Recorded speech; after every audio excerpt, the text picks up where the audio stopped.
to the Biscuits and Blurays podcast, where we watch Blu-rays and the biscuit catch your pants before they fall. That's the best I could do. No, it's not bad. We're your hosts, James and Jade. Hello. Hello. We've had a bit of a break. We have indeed, because we've been on a break. We have been on a break. But not like that, not like Ross and Rachel. Oh, no, of course. No, it's a good break, like a holiday. Yeah, we've had our baby moon. Yeah, so we went to Disneyland, didn't we? We did, and we had the best time, guys. And you know what was annoying? Was that we took the podcast stuff Mm-hmm. with every intention to record one, and we didn't. Whose fault is that? Mine, because we had such a good time. We did. Also, we were doing Tron. We were playing Tron. Ugh. And Tron's, no offense, guys, Tron's a slog. First one. Oh, great, and this is some shit you want me to watch. But we are postponing the Trons. There's a new Tron coming out soon anyway. No one, is anyone bothered? No, it won't. I don't see it making bank, do you?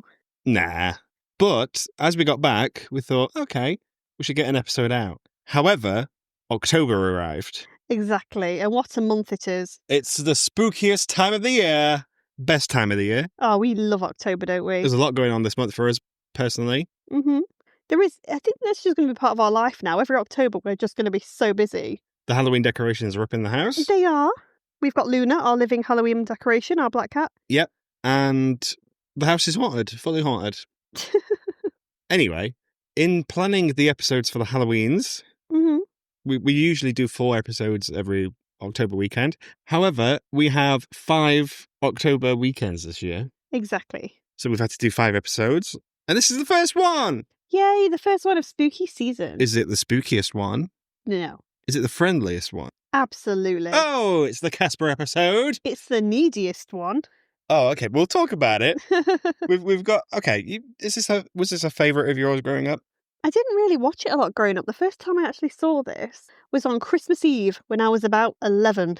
Wow. Because it came on cable TV. Do we have cable TV here?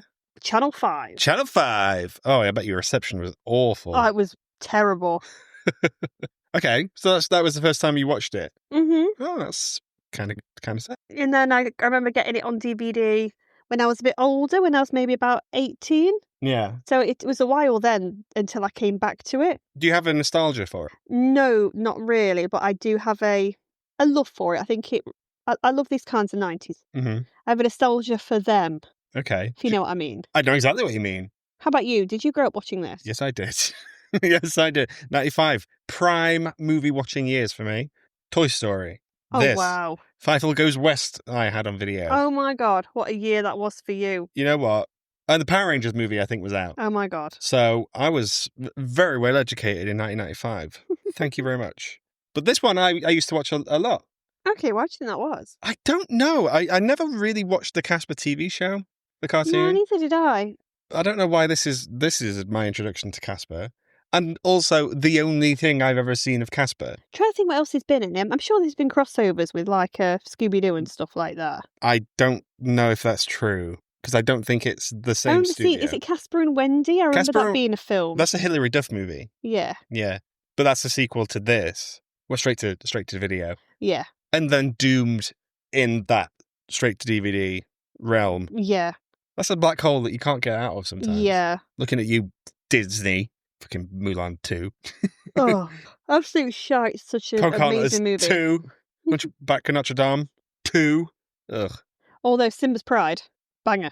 I haven't seen it. Oh, you need to. So I had this on video. I didn't wear out my copy of this as much as I did. Okay? But the thing is, I would watch this year round. It would not be Halloween. Yeah, I know why, because the score to this in particular lends itself to Christmas quite a bit for no reason. It's the jingle bells at the start of the movie, isn't it? Yeah, Jingle Bells in a song, guys, means Yeah. Christmas. Not the song Jingle Bells, but the actual bells jingling. Yeah, like Yeah. sleigh bells. Sleigh bells ring. We are listening. Absolutely. Yeah. Also, like, I think this was my first introduction to like ghosts. Okay. Spooky. Very spooky. Not a fan of ghosts. Are you a believer of ghosts? Believe it, there's some things that are strange and you can't really explain. I'm not like a diehard ghost crazy weirdo though. Okay, but you think there is something? There's too many like unexplained shit, I think. Like what? Like what? I'm not going into it now. It's fucking late, James. I'm going to be going to bed after this. I'm not scaring myself. I don't want nightmares It's the again. spookiest time of the year. They hear you, James. They know. Are they in the house? Yes. Marley and Marley. Ooh. Yeah. Good times. So yeah, I had this. This is an Amblin production. Mr. Spielbergo. He is executive producer on this one. Mm-hmm. It shows. Yes. Quick note before we talk about anything else. Today, we realised that 2 Animaniacs are in this. Exactly. That means a lot to us. It was the whole movie was written by Sherry Stoner, who is the voice of Slappy Squirrel. Who is a complete vibe, guys. Absolutely. And the voice of Yakko Warner, Jess Harnell, is the voice of Casper when he does his Arnold impression. Aww. He goes, "Come with me if you want to live." Which I say to you in supermarkets, by the You do. You say that to me a lot. way. And I'm only quoting Casper. I'm not quoting Toto. Yeah, you just that film. Yeah, absolutely. I like this film a lot. I think it's charming. It is really charming, to be fair. I think when we pick these Halloween episodes to do as well, we're starting less scary and working our way up. Yeah, I think this is one that supermarkets tend to churn out every October as a family favourite. Yeah. The streaming services will push this one to the front. It's turned 30 this year. It's 30 years old. So it's back in cinemas. It has been, yeah. So it's one that they can get out every year and families can watch it together. It's quite wholesome and sweet. It's in that same bracket as like Hocus Pocus would be for people who like that movie. A lot of people like that movie. They are wrong. It's in the Hocus Pocus bracket. This is better than Hocus Pocus. I like both films for different reasons. I think that both films peter off. Okay. But I think that when they get their vibe back, they get it back in a big way. Okay. You're talking about the Put a Spell on You sequence. Oh, it's fucking great, that is. That is the only good bit of that movie. That film is great just for that sequence alone. I don't know if that's true. It is, though. How dare you? We have covered Hocus Pocus. Please check that one out, because I go hard on that one, I think. You do? You're not a Hocus Pocus guy, are you? Because it's not a good movie. You're incorrect. This is a good movie. This I like. Spielberg's involvement. Thank you very much. Directed by Brad Silberling. Okay. Yeah. You a fan of his work? I never know. I know. When you ask me this, you have to tell me what else people have done, because I can never know this time. No. Okay, so before we talk about his other bit of work, let's talk about the set. This mostly takes place in one place. I know, in that beautiful, fabulous house. Oh my God, guys, that fucking house. I love that house so You can't much. have me believing, though, that somebody lived in a house like that. In the fictional world of Casper, Yeah. that someone inherited that house and passed it down. That house is the whole decor on it is so strange. What would that style of decor be? Weird. Cool. It's like Tim Burton's Wet Dream. Oh yeah. I imagine that's what Guillermo del Toro's house actually looks like. That it gave off Del Toro vibes. Before Del Toro existed. Maybe he got inspo from it. Who knows? Who knows? He didn't. I don't think. As far as we know. Oh, should we get him on the podcast Yeah. and find out? Okay, cool. But the same sort of vibe passes on to Brad Silberling's next work, which would be A Series of Unfortunate Events. Which also has great sets as well. Yeah, the Jim Carrey one, just avoid confusion. Which, yeah, looks nice. Has a timelessness to it. Yeah, it's got a gothic to it, which I quite like. Yeah, I don't know if it's the same production design. This isn't, but I don't know if that one is the same production designer as like Cat in the Hat and Beetlejuice and things like that. Okay. I think they're all of the same ilk.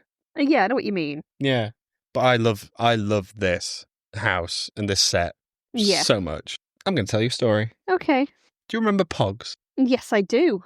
When I was in school, I went to school in the village that was down the hill from a plastic factory. Okay. In that plastic factory, they made Pogs.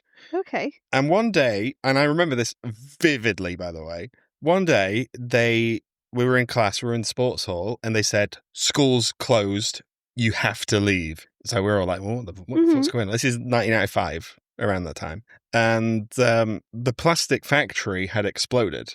Fucking hell. Right? This is big. Because they made Pogs, there were Pogs everywhere. You're just like littering the air like confetti. Exactly. Yeah. So we went up to the top of the hill to see what was going off, saw all these Pogs just around the ground. From a safe distance, there were still Pogs around. Yeah. We lapped that shit up Honestly, we had carrier bags full of pogs. And I remember all the Casper pogs I got. Oh, wow. Uh, And what did you do with them? I think I kept them in a little red bag. Just to look at? Well, you would put them in folders and stuff. Yeah, I remember the little like ring binders that people used to collect. Yeah, and the Looney Tunes ones, and the Tazos were a thing over in the Tazos, UK. I remember them. Yeah. Pogs were made it to stateside, I think. What a wholesome time where kids just wanted to play with just laminated pieces of card. I think at that point I think there was a game you could play with them, Mm-hmm. but I never did that because I'm not about that life. Yeah. But yeah, and I think I tie my love of Casper, this movie, into that particular event that Yeah. completely changed your childhood. Yeah, just a bag of pogs. You know what? What happened to the plastic factory? Well, it blew up. Did they ever like rebuild or anything? They did not. Oh, that's a shame. Sad. Industry left your little town. It did. It really did. Not the miners' strike or anything like that. Anyway, that's fine. So little moments from the film would be on the pogs. And any time those moments happen in the film, you know that scene in Ratatouille where he has the bite of the ratatouille and then he's like... You're just brought back to a field where you was collecting all these bits of plastic. lapping up and you're bits like, of plastic oh my on God. it. Yeah, good times. What a wholesome time. A wholesome memory for you. For a wholesome movie, I think. Yeah. What's Casper about? Cool. So we start off with the kind of beginnings of this is a spooky house. So we see the mansion, we see two kids trying to big themselves up to go in, try and prove they've been in. Mm-hmm. Casper says hi, tries to be friends with them, and they run off. So that automatically sets the scene. Mm-hmm. And then we get thrust straight into a fucking lawyer's office. Because you've got Eric Idle in the lawyer's office, who is the servant of Kathy Moriarty, who plays Carrigan. Those are your villains. Yeah. We meet them before we meet anyone else. Yeah, we find out that she, her father's died. She's pretended to give a shit about him for 2 days in the hopes of being written into a large part of his will. Turns out he's given most of his fortune away to different charities. Loads of animals. Loads of different animals. Mm-hmm. And then she's just inherited this mansion that she's never heard about before. Yeah. And she doesn't want until she accidentally burns, she burns what are the deeds to the property, and they see a treasure map kind of thing. It has treasure in there. So she's like, shit, I need to go and get this treasure because I need money. Yeah. And that then sets the scene for the story. Okay. So they go to visit the old spooky house, which is called Whipstaff? Whipstaff Manor, yeah. Yeah. And it's haunted. It is indeed. Is this movie The Haunting of Hill House for children? Yes. Oh, yeah, I thought so, yeah. They can't do anything with it if it's haunted, because the haunted ghosts. The haunted ghosts. The ghosts are mischievous ghosts. Yeah, we never see what's causing it. All we see is that people keep running from the property. So we get a couple of different kind of film gags. We get like an Exorcist vibe to it. And I realised today that was an Exorcist gag. How? That's your favourite movie. Bear in mind, I watched this as a kid and I wouldn't know what any of that would be. But we watched it last year. I know, but I think I was out of the room for that moment because at no point did I think his head's turned around and he's covered in green vomit. Well, you was in the room for Dan Aykroyd. I'm always in the room for Dan Aykroyd. Who then comes out next saying, oh yeah, who are you going to call? Someone else. Someone else. Yeah. I think this is a Spielberg pulling his mates in. Yeah, it's like, well, we see it later on as well with the mirror scene. Oh yeah, of course. I forgot about that one. He's just pulling in all his friends. All his friends for cameos. So they realise, obviously, that even then trying to get rid of the building, like by trying to tear it down, the ghosts even scare all the builders away. Mm-hmm. Again, we don't see what's scaring them away. All we see is people reacting, which I quite like. Okay. Because we know it's not Casper already. Because he's a friendly ghost. Because he's the friendly ghost, yeah. So you know there's something else in that house making these people run away. Mm-hmm. And then we have your story. So we have, that's when we meet Bill Pullman and Christina Ricci, who is straight off Addams Family Values, I think. No idea. Into this. What a run of movies she had, though. Oh, she was great. She really did. I mean, she still does. She's still working, by the way. Yeah. Good for her. Do you like Bill Pullman? I do. I think he's really cute. Is he a good dad in this? He is, yeah. Yeah. We'll say good dad. He gets himself into some trouble. Later in the movie, yeah. But he clearly loves his child. But they've lost their spouse/mother recently. Yes. So we find that out quite early on because Casper sees a advert for them. Mm-hmm. He possesses Carrigan's TV to show said advert to her. So she's like, oh shit, nothing's working. I'm going to get these people to come and get rid of the ghosts instead. Yeah. And Bill Pullman is essentially a therapist for the dead. Mm-hmm. How do you even get into that? You get a Ouija board, and then or the hand from Talk to Me, and then you lay them down on the couch. You just let them sit down. You talk to them, and then they pass on into the next life. Because ghosts, believe it or not, only hang around because they have unfinished business. Which isn't unusual. Is that a thing that's known across the board? I think the unfinished business thing with ghosts is something that people know. Okay, good. But I don't think that was ever explained to me as a child. Really? Probably not. You watched this film as a child. Yeah, but like this would be the only time I'd go, oh, okay, so ghosts are only here because they can't move on. Yeah, because they can't move on to the other side. Yeah, the other side. So Bill Pullman and Christina Ricci go to the Whipstaff Manor, and they thought, okay, where does it go? It's not as easy as they would think. No, so he even says to Carringham, she's like, how quickly can you do this? He's like, well, it can take weeks, months, years. And she's like, what the fuck, mate? Yeah. I want this house now. And to be fair, if I was given that excuse from somebody, I'd be like, what the fuck am I paying you for? Get this dealt with. But then again, therapy can take a very long time. Yeah, of course. It's important to work through those issues that you would have. Exactly. And there's several ghosts in this property, we find out. So they're all going to have unfinished business and all different reasons as to why they can't move on. Yeah. But then we do meet what is deeper in the house, what the problem is, really. Yeah. And it's the ghostly trio of Stretch, Stinky, and Fatso, which is not very politically correct. No, it's almost, what do you call it? It's very Snow White-esque with their kinds of names. It's funny you should say that because they have beds with their names etched on. Yeah, so because Kat finds them and she's like, oh, well, what the hell is this? Also, that wouldn't have been their names when they were alive. I was just going to say, which means that they would have those beds before they died? Exactly, unless they did have them, unless they used to call each other by a nickname. Yeah. So these three men, essentially, lived in this house, just three guys being dudes. Well, they could have been teens, I guess. But he said it's my uncles. So they were all brothers to his dad. Yeah. And Casper, How and then Casper did died. have a bed? How come his dad hasn't got one? Okay, well, essentially, Jade, what we've done here is we've opened up a can of worms. Oh. Where this would have been just a straightforward, Casper's better than Space Jam, sure. However, now we're thinking about it, I'm not going to be able to sleep until I delve into what's these answers. Deeply going on here. Unsolved mysteries? Probably. This is why they've got unfinished business. They don't fucking have a clue what's happening. Yeah? Is Stretch his name? Hey, Stretch, how you doing? Because it could have just been nicknames when they were alive. But why would they have beds and sleep in the same room?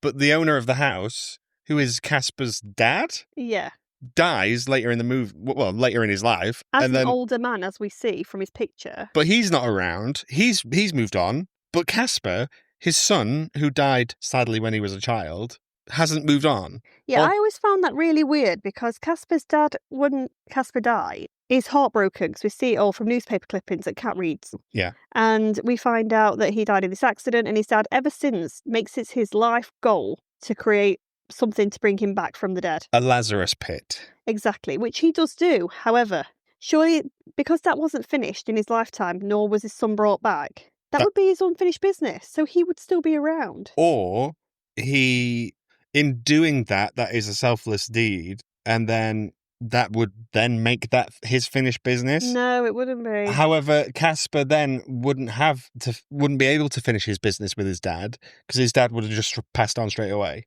No, I don't think that counts. I think it's for me, his dad would have had unfinished business, which was to bring his son back from the dead. So where is he? No one knows. Okay.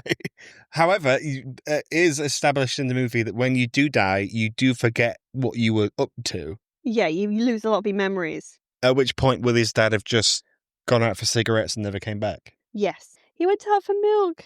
Bring me the milk! He'll come back. Oh, that's really sad. There is an underlying tone of sadness throughout that. Yeah. For Casper in particular. Yeah. Sad for him. It is, yeah. He gets a real rough end in this story, I think. Well, okay, at quite a few different points as well. Oh, you mean in the movie, or you mean in his life? In this movie, he gets hit with a bum deal quite a lot. Yeah, he does. Well, he's bullied by his uncle. Exactly. So So when we're introduced to the uncles, they try to make things hard for Mr. Pullman's character. And that is the best bit of the movie. The best chunk of the movie is when we are introduced to them and we're watching the living and the dead, trying to coexist. Yeah, good word, coexist. We like that. Yeah, we said that at the same time. But yeah, they're really mean to him. And then later on, we find out that this pit stuff that we'll get later on into the story, he gives up his dream ultimately. Yeah. And then his reward for that, which is a bit of a, spoiler, Cinderella kind of a vibe. Okay, yeah. He gets for about 15 fucking minutes. It's 10 minutes. It's pathetic. I'd have been like, no, I want something a bit more, thank you. So actually, it's fucked over so many times. It is 15 minutes, but it's at 10, but because he's a kid. Yeah, so it's unfortunate, bless him. Casper McFadden is his full name, and I will be taking no further questions. You've always loved that fact. I don't know when that I would have ever learnt that, but we've mentioned it on the podcast before. That's because you're obsessed with it. Because it never occurred. There's a moment in the movie where Christina Ricci looks through Casper's box of stuff, and it says, C. McFadden. They wipe it off like Ebenezer Scrooge on the tombstone, right? Yeah. And that blew my tiny little mind. At no point did I think his name would be Casper McFadden, the Friendly Ghost. But that is in all your fucking Letterboxd reviews about this film now. His last name is McFadden. It's important. It's important to me that everyone knows this. Yeah. But then wouldn't McFadden be the family name? Well, it would have been. Oh, this film doesn't even know what it's doing. Exactly. So we've also got the plot hole in how the hell did this Carrington, whatever, end up with the property from her dad? Because are they related to the Casper's family? Did he just buy the plot of land and never live there? I don't think you need to be related to them to buy a house. No, but do you know what I mean? It's like, was it something that was inherited and it's just gone down the family? She didn't even know it existed. But if Carrigan's dad goes, I've got this house, and passes it down, surely you would write in brackets, right at the bottom of the contract or whatever, it's haunted. I think the idea is he didn't like his daughter anyway. So hence why she ended up with the house. You deal with it, It's like, I'm not going to give this to charities to deal with. Uh-huh. They get actual money to do what they need to do. My daughter can deal with this bag of wax. It's a beautiful house, by the way. It's a beautiful house, but there's dickheads living in it. Get a bit of pledge on that. Get some of those feather duster things. Well, we see Christina Ricci walking around with a fucking Hoover thing, trying to use it as a defense mechanism in case the ghostly trio try to give a shit. Yeah. She never thinks to fucking Hoover the banister, which is absolutely caked in cobwebs. She's using a handheld Hoover, but Bill Pullman earlier in the movie uses what I think would be the first Hoover. Yeah. It looks like the oldest Hoover I've ever seen. You know where the bag's at the back? Yeah. Have you ever seen a Hoover like that before? Yeah, in this movie. Great. Okay, cool.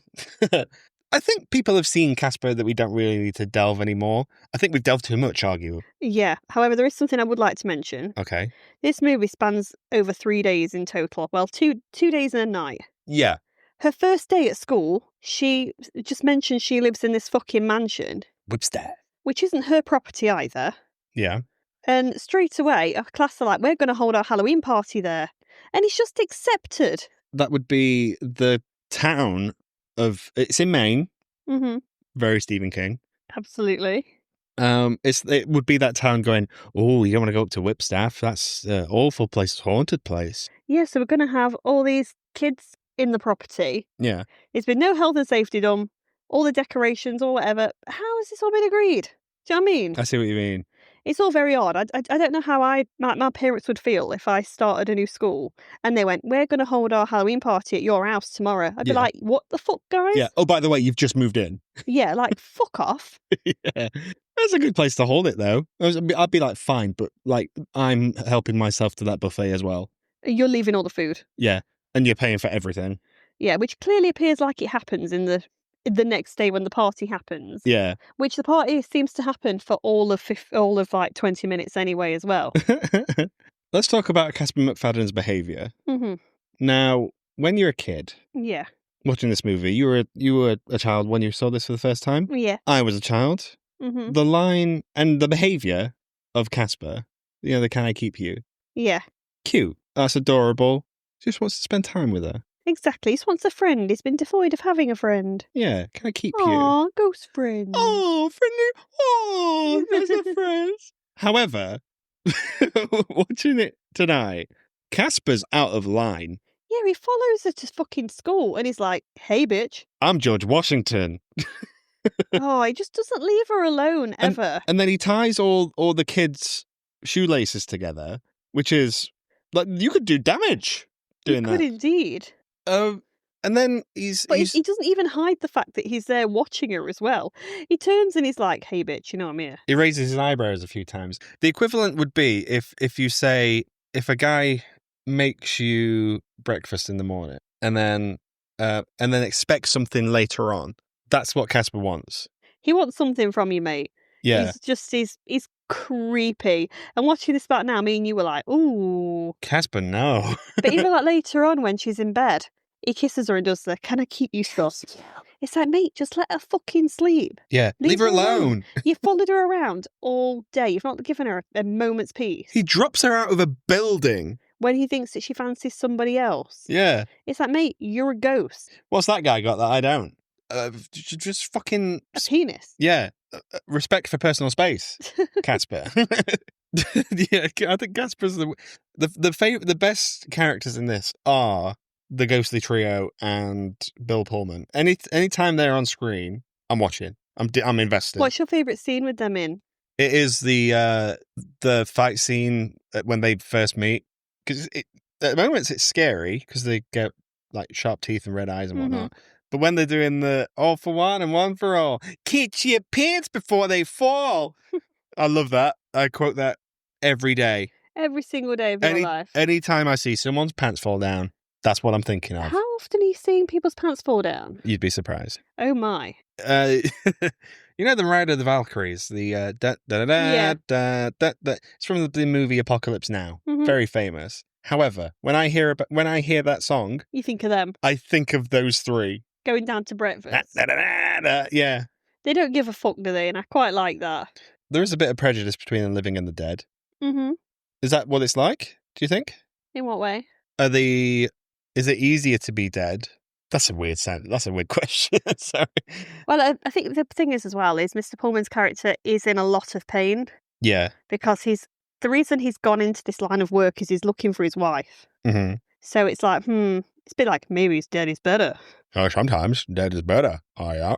And we get a bit of a cruel scene between him and the ghostly trio where they claim to know where his wife is. Essentially what Bill Pullman's going through is that he's a therapist, yes, but he needs therapy. Himself, yeah. Yeah, but he's not getting that. What he's getting is happy hour with three teenage, like, just idiots. 3 idiots. 3 idiots, and do you know what? I really like those idiots. Who's your favourite? Stretch. You like Stretch? Yeah. Okay, I'd side on that. He's the leader of them. Yeah, he's the leader of the gang. Stinky's my favourite. Oh, that's because you are stinky. Thank you very much. I'm glad it was that one you said I resemble and not the other one. Oh, no, sweetheart. You're nothing like that. Thank you. You like Stretch Armstrong. You like a cheese string. Yellow. Yellow. You're all bendy. Oh, okay. I do resemble the guy from Can't Give a Chance to Meet Balls. I understand. Yeah. Let's not talk about the film anymore. It's pretty tight from there. I think people have seen it. Yeah. It does fall off in that final third. Yeah, there's a part of it, I think, the final third, but then it picks up again like 10 minutes or so before the end. Yeah. And it's quite cute and it's wholesome and it pulls at your heart a little bit. Well, that's James Horner's score doing overtime. Yeah. Good for you, James Horner. We love a James. There's a lot of Jameses in this movie. There is a lot of Jameses. You know what? I love me a James. Yeah. The special effects. Mm-hmm. Now, we've spoke already about the big house being a set. I think when it's like a long shot where you see the house from a distance, it's a special effect. Yeah. However, the special effects of Casper and the Ghostly Trio are top notch. Oh, they are. They're incredible. And do you know what? That shit still holds up now. I agree. There was a moment in it where, watching it, where I showed you what Casper actually looked like in the cartoons. With his little legs. I don't like that. He shouldn't have legs. Are you aware of the comic book Richie Rich? Yes. There's a conspiracy theory that he's Richie Rich. that he's rich. Yeah. He's a dead Richie Rich. Money can't buy you everything. No, it can't. But clearly Casper was a little rich boy as well. He's got a house. He's got 3 uncles. But no dad. No dad. Anyway, the visual effects. For example, they're not fully... What's the word I'm looking for? Not fully transparent. Yeah. But they're not opaque either. No, I don't know how they get it so right. They look glowy and like fluid. It's but also animated. Do you know what I mean? It's really weird how they've done it, but I love it. I think I'd eat that all day. There's a moment where Casper wraps himself around Christina Ricci's mouth to shut her up, which is like red flag. But like you can see like it's like a ribbon, but Yeah. also it zooms in a little bit, and you can see like glowy bits as well, Yeah. with like a mist coming off it. Mhm. It's so well done. Little things like that is what goes amiss in recent CGI, I think. Yeah, it's like that attention to detail is just spectacular. Casper pours orange juice through his hand to cool it down. Yeah. And while it's doing that, that liquid is reacting with a mist and splashing midair. Yeah. What what are we doing? What? Who's animating that? Somebody who is clearly bothered about what they're doing. A genius is what, yeah, this is why he gets Spielberg money. Spielberg money can pay for that, guys. He's just off Jurassic Park. He's the master at this stuff. Yeah. Recently, because Spielberg, I've been watching a lot of documentaries about Haunted Mansion. We were at Disney. Yeah. Recently, there was an interview with Steven Spielberg, and he said at the Universal Studios, because that's his essentially like brand or whatever. He wants a Haunted Mansion thing there. I would argue that Casper is his Haunted Mansion. It's got very Haunted Mansion vibes to it. Yeah, you've got the nostalgia of it. The millennials will flock. Right? Yeah. Also, that house has so many layers to it. Because we've got the big hall, you've got the kitchen and whatnot, but also you've got the depths of it with the spiral staircase and the laboratory at the bottom. Yeah. I think that's a way in. It is a way into like a Haunted Mansion-y kind of vibe. It's just a shame that the story peters off. And the whole bit with the inventions and carrying in a friend coming in to try and unghost themselves. It's just all of that is just filler and it's boring. And I could have done with all of that being taken out. Okay. To get more of that kind of the ghostly trio stuff. Yeah. To get more of a spooky vibe. Oh, spooky, yeah. Spooky, creepy. But if you get Eric Idle, one of the Pythons, by the way, you're gonna have to do something with him. Yeah, you can't just have him doing nothing. Yeah, he's a bit OTT. But as a kids' movie, they are. Yeah, I quite like the villains together. Carrigan is always. I've never heard a woman speak that before. Do you know what I mean? Flappy Squirrel. No, that's not her. Yeah, but she speaks like that. She speaks like that, but where she's like, "Weeks, forget it."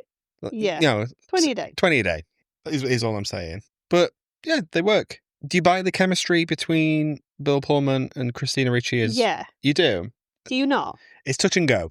Okay. There are moments where it's like, okay, I buy that he's wanting to protect her, but there's also moments where I'm like, those two have just met. Yeah, I think he has more chemistry with those 3 CGI ghosts than he does with anybody, though, in this. Yeah.